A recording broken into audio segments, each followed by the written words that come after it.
Hello, World Tank Blitzers. It's a Littlefinger. Hey, long time no full tank review, but we're going to change that here with the E100. Yes, I've got lots of requests for this tank, so we're going to go ahead and put this together 4 games after we talk about the statistics. For those of you, you can see I've got the German heavy tanks. I've done a comparison of the mouse and the E100, and I'm going to try not to let my opinion of the comparison play too much into this review. Keep in mind here on the E100, you've got some nice frontally sloped armor, and the sloped front turret is important. And the two things I think you should take away from this video today is going to be being more efficient with the armor profile so that you can bounce more shots, and hopefully more efficient with the gun handling so that you can pen more shots as well. Now I'm going to jump into the tech tree here, because what I think personally with this line, it's a wonderful, great German heavy line from the VK 3601, Tiger 1, Tiger 2, E75, one of the best tier 9 tanks. And then you get to the E100 and it's a huge drop off in my opinion, just because you cannot rely solely on your armor anymore, and the gun loses a little bit of accuracy. So let's talk about that gun. You're going to start out with a 128 millimeter gun. One of the few tier 10 tanks where you actually have a gun choice. You're going to want to quickly grind your way up to this 150 millimeter gun, and as you can see here, the beauty of this gun is the high explosive 960 damage. So if you can get a couple of those shots in per game, you know you're going to be doing really well. So let's jump in, talk consumables and setup, and then we'll go into the armor. Repair kit, multi-purpose, and adrenaline provisions. I'm running chocolate, improved fuel, and chocolate bar. I could certainly see an argument for running additional fuel because this tank is quite slow. Running 25, 12, and 13, making sure we're buying our heat premium there with credits. And then for the equipment, I run calibrated shells primarily because of two things here. I want to get this number up above 340, 350. I figure that if I have a tank running 350 pen, I can pen just about anything out there.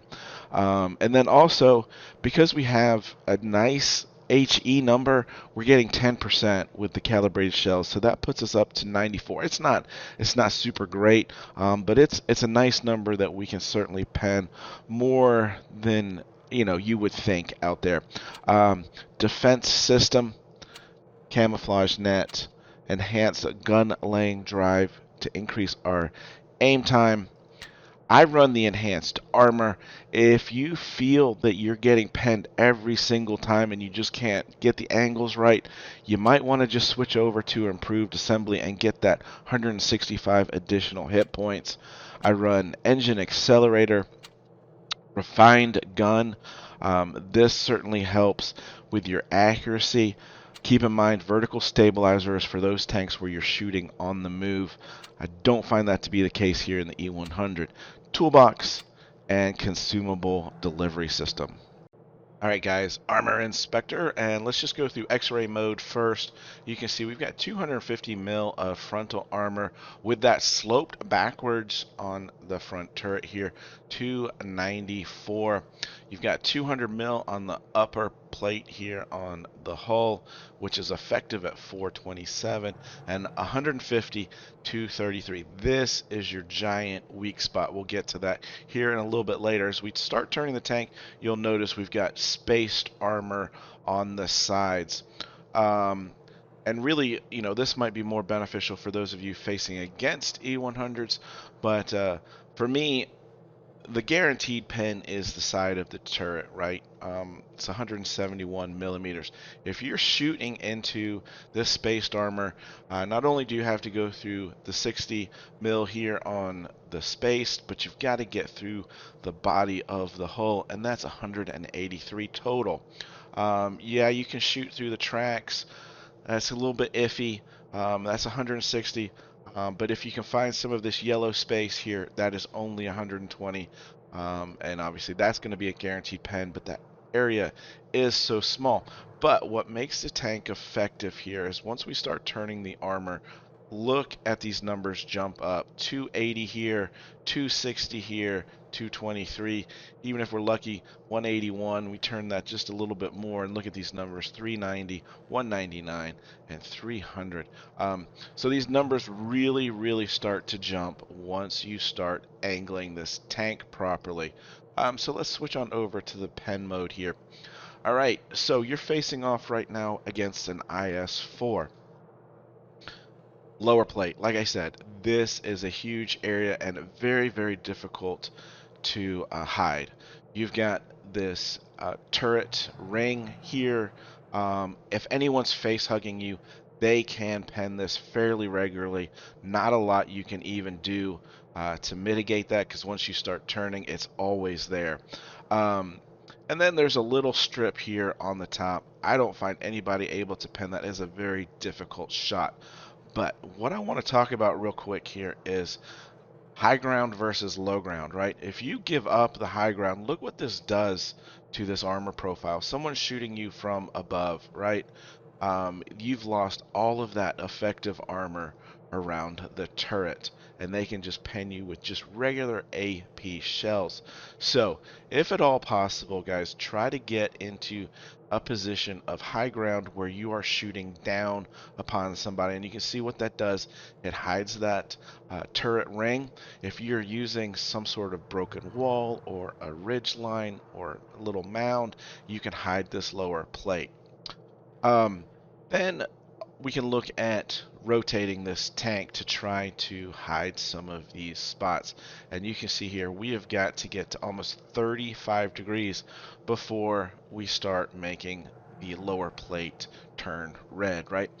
So it's much more of an overextension of angle than probably what you're used to. The spaced armor certainly helping out a lot here. We could potentially expect to get penned a little bit down below in the tracks. So it's really difficult. You've got to just overextend here, putting this gun out well over this front drive wheel. And then the other key here, guys, is when you are reloading, turn your gun away, not all the way back to the front of the tank, but so that you've got this angle here almost pointed at your opponent, right? And that's going to help alleviate them being able to pen in the front or the side. So when you're shooting, gun goes out over this front wheel here. When you're reloading, turn and have this corner point facing your opponent. And hopefully that will allow you to bounce a few more shots and make this armor that much more effective. Alright guys, here's the first game I'm going to play. As you can see, top tier, tier 10, Alpenstadt. This is just a regular encounter battle. And looks like a lot of the heavies here are headed to town, which is more than fine with me. This is a capable side scraper.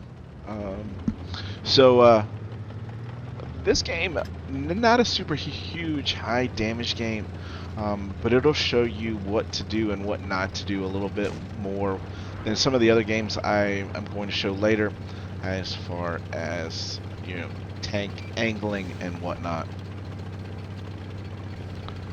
I've got two T-57 heavies spotted up already. 48 Patton there to my left, going all the way around. So getting the idea now that they are on the inside here. And this is some poor angling on my part. I thought I could pen HE on the side of the turret on the E5, but that did not work well. Thinking I'm still safe here to pull out, and look at this. We've got a Yagaroo down there, and somehow he manages to pen my lower plate before I'm able to pull through the building there. So that's what you get for being lazy with your angling. Like I said, the lower plate is very difficult to hide. But I'm going to come in here and get some revenge and finish him off. T-57 knows I've just shot. Now look at my angling here. I am way over angled. I've got the front corner of the turret faced towards him. And he gets 2 of the 3 to go in. And then another stupid mistake, being lazy again, trying to rush the shot on the T-57, and I get shot by the E5 Rebel there. So again, T-57's coming back. He's reloaded by now, and we've got to try to get angled as best we can. Luckily we get help from the friendly T-57 here.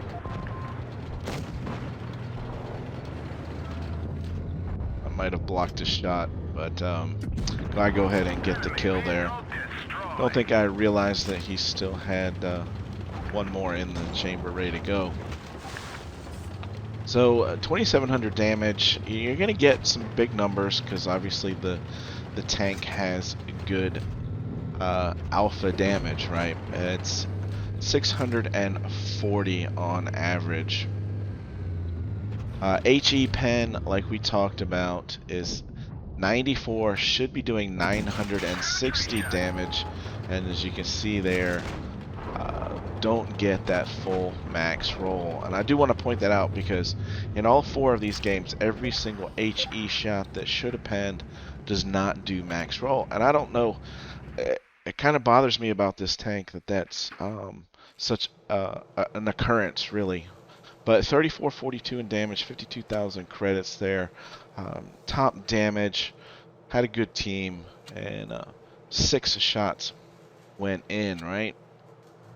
2 on the T-57, 2 on the E5, the HE that didn't fully pen, 1 on the Yagaru, and 1 for 721. I mean, that's a high roll on AP.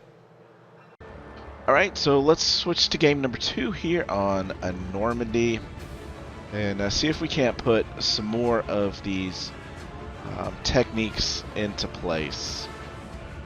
Remember we talked about making your armor as efficient as possible, and in that first game, I know it was quick, and I tried to show you there that over-angling, it feels like you're over-angling, but really you're not. You've got to turn this tank quite a bit, almost to 40 degrees, 35-40 degrees, in order to make that front lower plate not pennable by just about everybody else on this tier 9 or tier 10, really. So we're going to rush up as fast as this tank will go here, 30 kilometers per hour as I believe our top speed.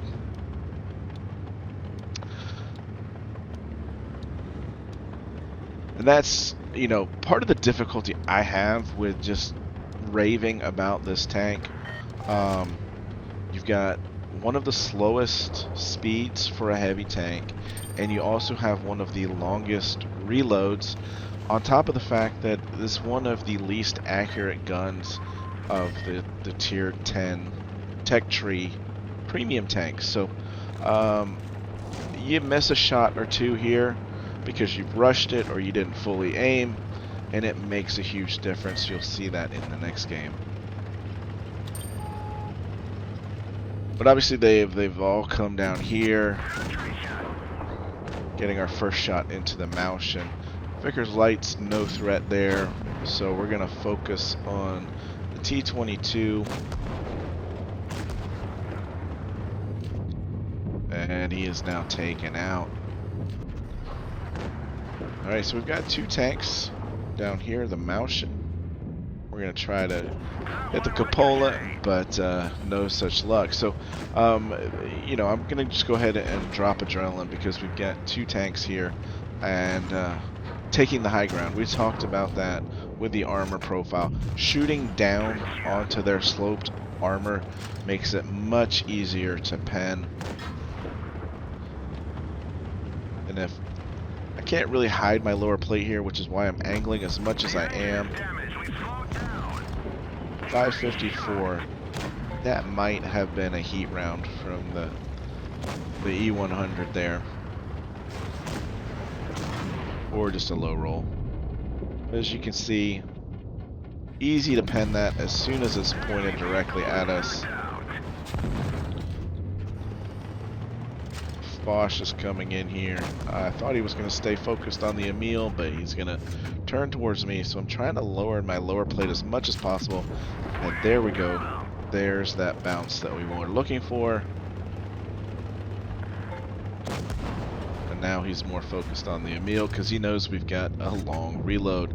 Would love to get that shot into the booty, but he's just quick enough to get away. So I switch back to AP. We're going to cap out the base, and then I'll just fast forward it to the end because it's just the 183 here. So 3k damage, again, not super huge for an E100. 47,000 credits, level 2, primarily because we got that first cap early, not so much for damage or kills. 1122 there. And 1,112 in EXP, and only 6 shots penned. Alright guys, so moving on to Yamato Harbor, and as I alluded to, I'm going to miss a couple shots here because I'm feeling rushed, and I'm shooting at the FV. But we'll let this unfold here. We've got a lot. The Maushin E100.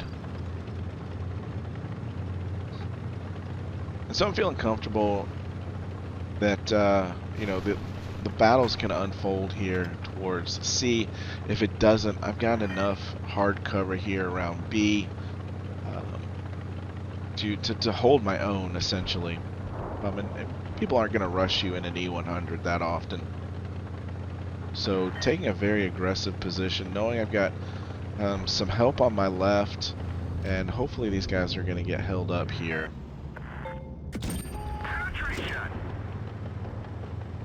So, and as we had hoped, we get the IS-4 out in the open there.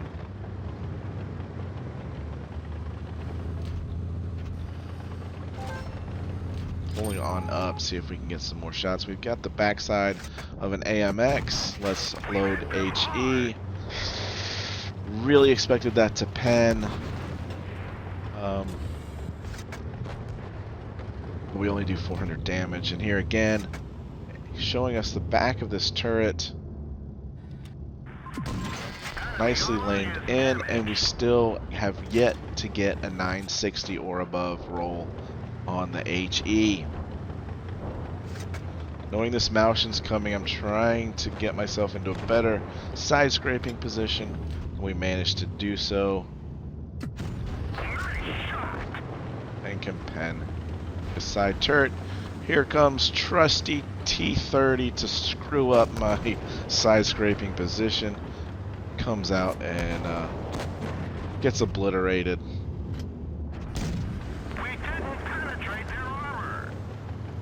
There we go, T30, do your thing. Soak up all of their shots for me and do 0 damage. Nicely done. And that kind of brings me to probably the theme of the rest of this game, called patience. You know, and I just put out the video talking about being more patient, and sometimes it is so much easier to talk about than to do, right? Look at that low roll, 489 on a 640. I mean, that has to be the lowest possible roll. So here we go. All right, so it's a close game right now, and I really wanted to get an HE shot on the FV. He's got 0 for armor. And so I don't have a shot on him any longer. He's reloading, and my shot goes a little bit higher than I had wanted on the IS-4 and bounces. So this is where you start to start feeling rushed, like you've got to make some things happen. And here we go for second shot, and he just turns enough that I bounce the second shot, right? So Maushin rushes in. They're all focused on him. I want this HE shot on the FV, and my fire button just doesn't go quick enough, and so I've missed 3 shots in a row.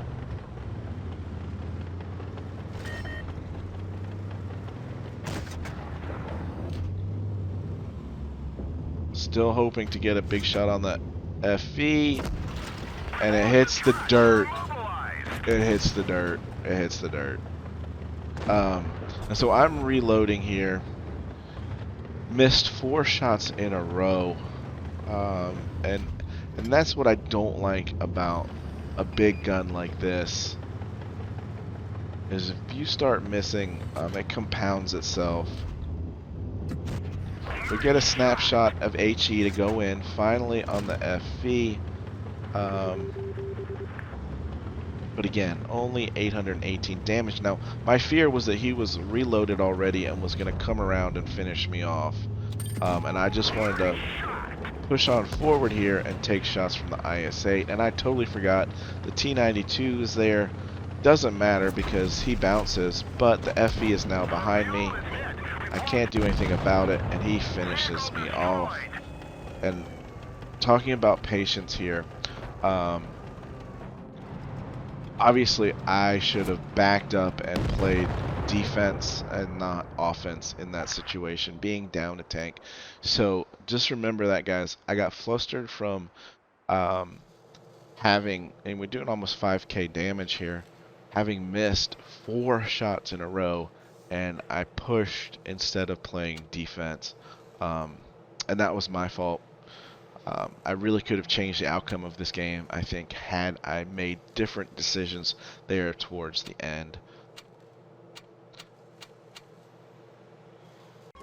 Alright guys, and so final game here on Oasis Palm, and you know, this is when everything goes right in the E100.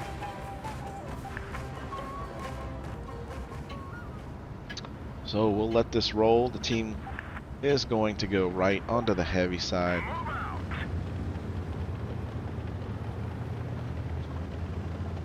So, again, just to summarize about this tank, it is not as forgiving as the Mouse or the VK or some of the other tier 10 heavy tanks as far as your armor profile. That lower plate is just really, really hard to hide.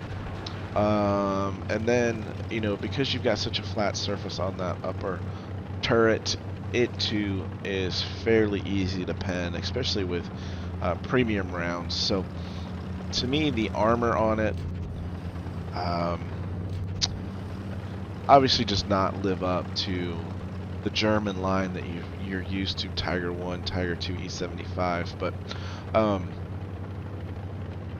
and then the gun kind of lets you down too. So you really have to learn to make the most of both of those things to maximize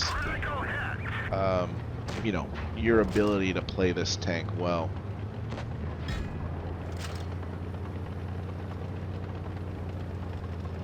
Spotted early. They've obviously gone mostly into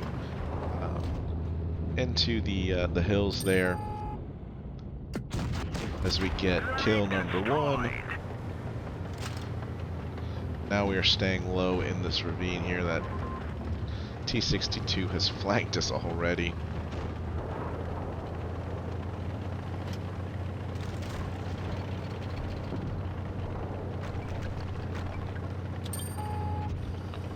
Alright, here comes the IS-7, and just look at the positioning here. I mean, obviously it wasn't done on purpose, but that's the best way to get those angles going here.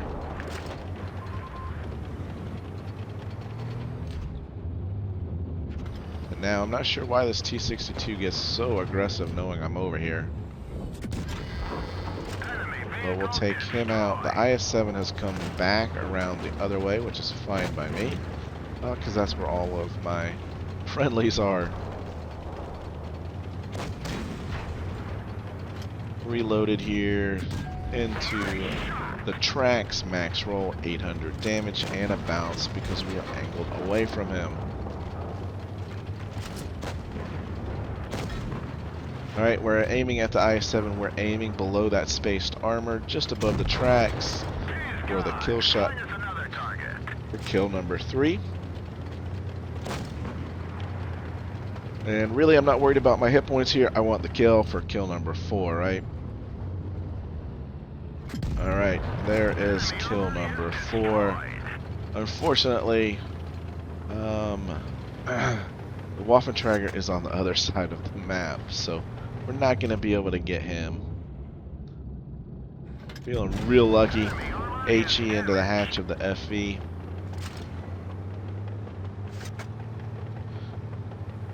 We've got 2,000 hit points. Just keep that in mind as we come up here on the 183, who's right there. Now I'm feeling extra lucky and not realizing that it's 3 on 3. No way in hell that shot ever goes in.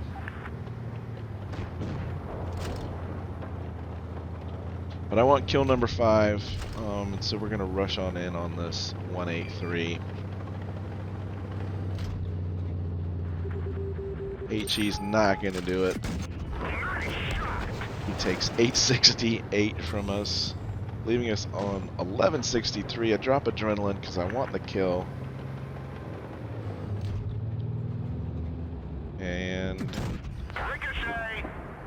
what? Yep, we bounced him.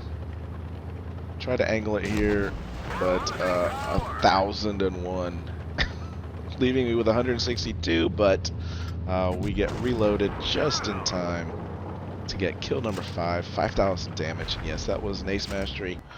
And that's everything going right in the E100. So hopefully, guys, you took away there a few little tidbits that are going to help you angle this tank better and hopefully make a little bit more use of the gun. And with that, guys, have fun out there. Stay safe, get educated, not fingered. Littlefinger out.